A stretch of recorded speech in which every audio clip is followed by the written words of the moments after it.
Bashundhara sports সিটিতে অনুষ্ঠিত হলো দ্বিতীয় কর্পোরেট স্কোয়াশ ক্লিনিক। বাংলাদেশের এক সময় জনপ্রিয় কিন্তু বর্তমানে কিছুটা স্তীমিত হয়ে পড়া স্কোয়াশ খেলাকে নতুনভাবে পরিচিত করা এবং এর বিস্তৃতি বাড়াতেই এই ব্যতিক্রমী আয়োজন করেছে বাংলাদেশ স্কোয়াশ ফেডারেশন এবং ঢাকা স্কোয়াশ একাডেমি। কর্পোরেট জগতে কর্মকর্তা-কর্মচারীদের স্কোয়াশ খেলার সঙ্গে পরিচিত করানোই এই ক্লিনিকের মূল লক্ষ্য ছিল। আয়োজকদের মতে নতুন প্রজন্ম এবং পেশাজীবীদের সম্পৃক্ত করতে পারলেই স্কোয়াশ আবারও দেশের ক্রীড়াঙ্গনে শক্ত অবস্থান তৈরি করতে পারবে।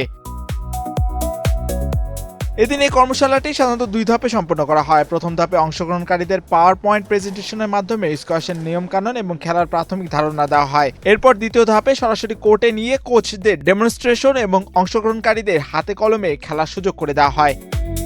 গুড নিউজ আমাদের জন্য, এত সুন্দর 3টে স্কোয়াশ কোর্ট করেছে বসুন্ধরা, এটা আমাদের জন্য অনেক বড় একটা প্লাস পয়েন্ট। এখানে আমরা মেয়েরা একটা ইনডোর গেম যে কোনো ফিমেলরা খেলতে পারে। আজকে যেমন একটা আমাদের কর্পোরেট প্রোগ্রাম চলতেছে ওয়ার্কশপ, এখানে ফিমেলরা এসেছে, মেলরা এসেছে, ওনারা কেউ কিন্তু স্কোয়াশ চেনে না।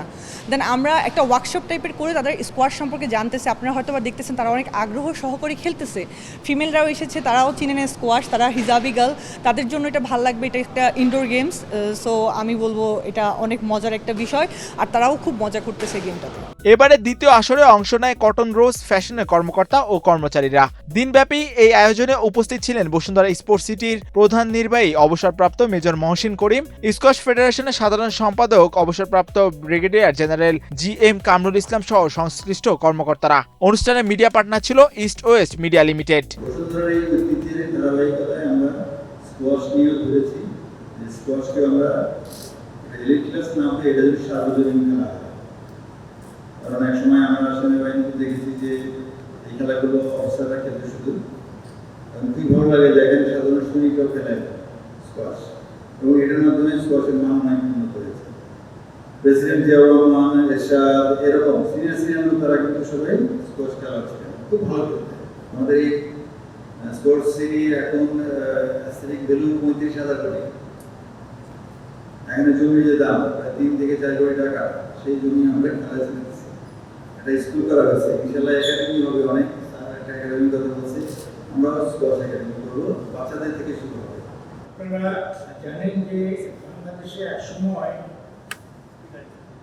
3 থেকে 4 বছর আগে স্কোয়াশ একটা ডেড গেম ছিল, যেটাকে রিভাইভ করার জন্য আমরা চেষ্টা করছি বিভিন্ন মাধ্যমে।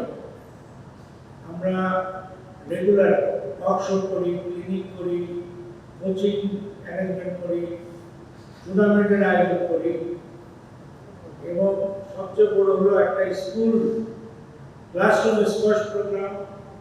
আমাদের নিজস্ব একটা প্রোগ্রামের মাধ্যমে আমরা নতুন নতুন বাচ্চাদেরকে স্কোয়াশ সম্পর্কে অবগত করি। এর আগে প্রথম কর্পোরেট স্কোয়াশ ক্লিনিক অনুষ্ঠিত হয়েছিল ঢাকা সেনানিবাসে। স্কোয়াশ ফেডারেশন থেকে জানানো হয়েছে, কর্পোরেট ক্লিনিক, আন্তঃবিশ্ববিদ্যালয় প্রতিযোগিতা, ক্যাডেট কলেজ টুর্নামেন্ট এবং বিভিন্ন প্রশিক্ষণ কার্যক্রমের মাধ্যমে দেশের আনাচে কানাচে স্কোয়াশ ছড়িয়ে দিতে তারা কাজ করে যাচ্ছে। আয়োজকদের আশায় এমন ধারাবাহিক উদ্যোগের মাধ্যমে নতুন আঙ্গিকে আবারও জনপ্রিয় হয়ে উঠবে স্কোয়াশ, আর দেশের ক্রীড়াঙ্গনে তৈরি হবে নতুন সম্ভাবনা।